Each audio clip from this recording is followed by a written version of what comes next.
Hallo und willkommen zu unserer Serie Mein Laptop von innen. Hier möchte ich euch in einem schnellen Überblick zeigen, wie ihr den Akku tauscht und wie ihr an die wichtigsten Komponenten herankommt, wie SSD, RAM, Lüfter. Ich zeige euch dabei das Innenleben des Laptops. Ich zeige euch auch, was es an Tipps und Tricks noch gibt, was ihr vielleicht beachten müsst. Und dass es im Grunde genommen nicht so schwer ist, einen Laptop aufzuschrauben und an die einzelnen Komponenten heranzukommen. Legen wir los.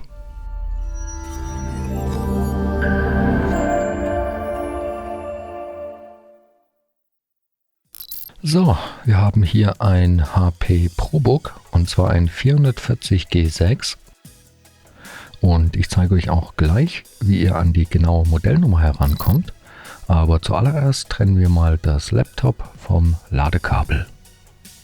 Die genaue Modellnummer finden wir bei diesem Gerät auf der Rückseite und zwar hier, ziemlich schlecht zu lesen. Und mit dieser Nummer findet ihr auch auf unserer Shop-Seite sehr einfach die Ersatzteile. Generell kann man noch sagen, dass ein Displaytausch hier relativ einfach ist. Man muss dafür nur den Frontrahmen abnehmen und kann das Display dann tauschen. Die Tastatur kommt zusammen mit dem Topcase und dafür muss man dann alles aus dem Gehäuse nehmen. So, um das Laptop jetzt zu öffnen, muss man diese Schrauben hier lösen. Ich blende euch die auch im Bild ein.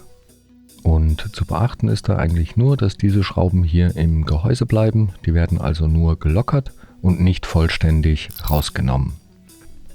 Zum Öffnen habe ich hier ein Universalwerkzeugset benutzt. Da sind alle gängigen Schrauben und auch Aufsätze mit dabei. Sehr praktisch.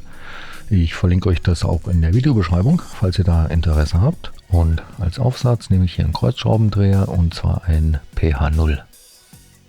So, dann wollen wir mal schauen, wo genau das Gehäuse eigentlich mit der Gehäuseunterseite verbunden ist. Denn da müssen wir dann rein, um es aufzuhebeln. Und hier zum Beispiel kann man die Trennlinie ganz gut sehen. Und auch hier erkennt man ziemlich gut, wo die Verbindungslinie zwischen Gehäuse und Gehäuseunterseite verläuft. Zum Aufmachen des Gerätes benutze ich hier einen dünnen, flachen Metallgegenstand. Und dann schaue ich mal, wo ich am besten reinkomme, um eine Öffnung zu kriegen. In dem Fall fange ich jetzt mal auf der Geräterückseite an. Und dann versuche ich die Gehäuseunterseite ein bisschen nach oben zu hebeln. Mit ein bisschen Wackeln und hin und her rutschen funktioniert das immer ganz gut. Und ja, das laute Knacken gehört dazu. Das ist einfach, wenn die Unterseite aus den Einraststellen gelöst wird. Dann knackt und knirscht das manchmal, das ist aber normal. Da braucht man keine Angst zu haben, was kaputt zu machen. Wenn es irgendwie gar nicht geht, dann nicht mit Gewalt. Lieber nochmal schauen, ob alle Schrauben raus sind. Oder ob man da vielleicht vergessen hat, eine zu lösen. Und ja, dann kann man eigentlich auch schon mit der Hand meistens drunter fassen und das mit ein bisschen Rütteln und hin und her bewegen einfach abziehen. Ich mache das hier jetzt mal im Schnelldurchlauf fertig.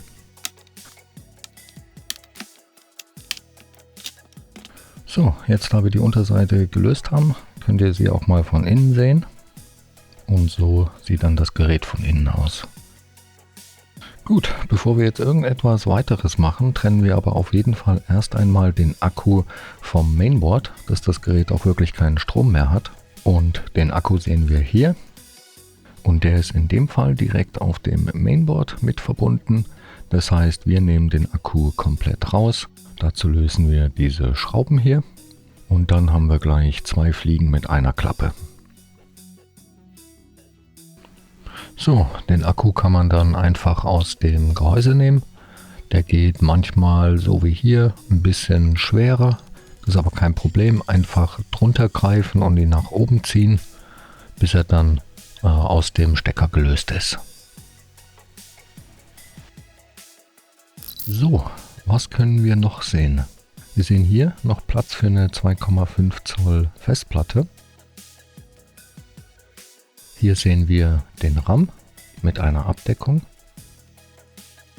Da ist die SSD. Hier sehen wir den Lüfter und den Heatsink, der die CPU kühlt, und die GPU. Und hier noch das WLAN-Modul mit den beiden Antennen. Unter dem Akku sehen wir hier jetzt übrigens auch das Touchpad. Das lässt sich in dem Fall auch einzeln lösen. Dafür muss man nur diese Schrauben hier rausnehmen. Danach muss man noch das Kabel trennen, das den Akku mit dem Mainboard verbindet. Und das ist hier mit einem Kippschalter verbunden. Den klappt man zuerst nach oben, nicht einfach dran ziehen. Und dann kann man das Kabel aus dem Stecker ziehen. Beim Wiederverbinden nur darauf achten, dass das Kabel wieder richtig drin sitzt, bis zu dieser Linie, die man hier sehen kann. Bis dahin einfach wieder reinstecken, was manchmal ein bisschen friemelig sein kann. Dann den Stecker einfach wieder zuklappen. Um den RAM-Riegel, der hier ist, auszutauschen, muss man eigentlich nur diese beiden Klammern an der Seite so ein bisschen nach außen schieben. Dann springt er einem förmlich entgegen. Man kann den dann einfach rausnehmen und austauschen. Beim Wiedereinbau steckt man den einfach genauso wieder rein und drückt den nach unten, bis die Klammern wieder einrasten. So, hier sehen wir die SSD und um die auszutauschen, muss man nur diese Schraube hier lösen. Und danach kann man die SSD einfach ein bisschen nach oben hebeln und aus dem Stecker ziehen. Der Einbau ist genauso einfach. Man steckt die SSD wieder in den Slot, drückt sie leicht nach unten und dann kann man die wieder verschrauben. Den Lüfter kann man bei diesem Gerät auch einzeln tauschen. Dafür löst man diese Schrauben hier. Und ja, die eine Schraube hier unten wird vom Akku schon gehalten. Das heißt, man muss den Akku auch auf jeden Fall rausnehmen, wenn man den Lüfter tauschen will. Auch das Lüfterkabel selber, welches den Lüfter mit dem Mainboard verbindet, muss man trennen. Oft empfiehlt es sich auch, erst den Lüfter auszubauen und dann das Kabel zu trennen, einfach weil man da mehr Platz und mehr Raum hat, um zu arbeiten.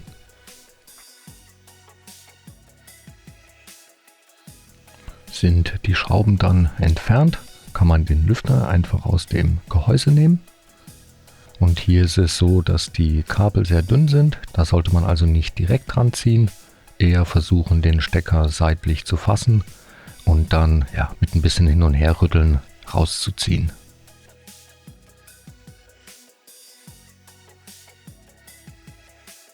Der Einbau funktioniert jetzt in umgekehrter Reihenfolge genauso wie der Ausbau. Wir legen den Lüfter wieder in seine Position, können ihn dann verschrauben. Auch hier empfiehlt es sich manchmal, den Lüfterstecker erst wieder zu verbinden und dann den Lüfter einzulegen. Da auf jeden Fall darauf achten, dass das Kabel bzw. der Stecker richtig drin und fest sitzt, damit am Ende der Lüfter auch wieder richtig arbeitet.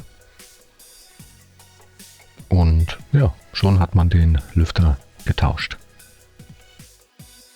So, den Akku legt man hier mit diesen Ausbuchtungen genau in diese Stellen hier. Schiebt den ein bisschen rein und dann kann man den wieder auf die Verbindung, auf den Stecker drauf drücken.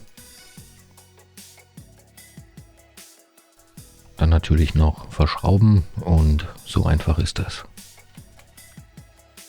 So, die Gehäuseunterseite wird jetzt einfach wieder drauf gedrückt. Und ja, da kann man ruhig ein bisschen kräftig alle Stellen wirklich zudrücken, auch in der Mitte. Man hört das auch immer sehr gut, wie alles wieder einrastet. Ich gehe dann am Ende auch immer einmal um das Gerät herum und schaue, dass wirklich nirgendwo mehr eine Öffnung zu sehen ist. Ja, und dann einfach wieder zuschrauben und ja, so schnell ging das. So, das war es auch schon wieder für dieses Modell. Wenn ihr noch Fragen oder Anregungen habt, lasst uns gerne einen Kommentar da. Und ja, ich hoffe, das Video hat euch weitergeholfen und ich wünsche euch viel Spaß beim Schrauben. Bis zum nächsten Mal. Ciao.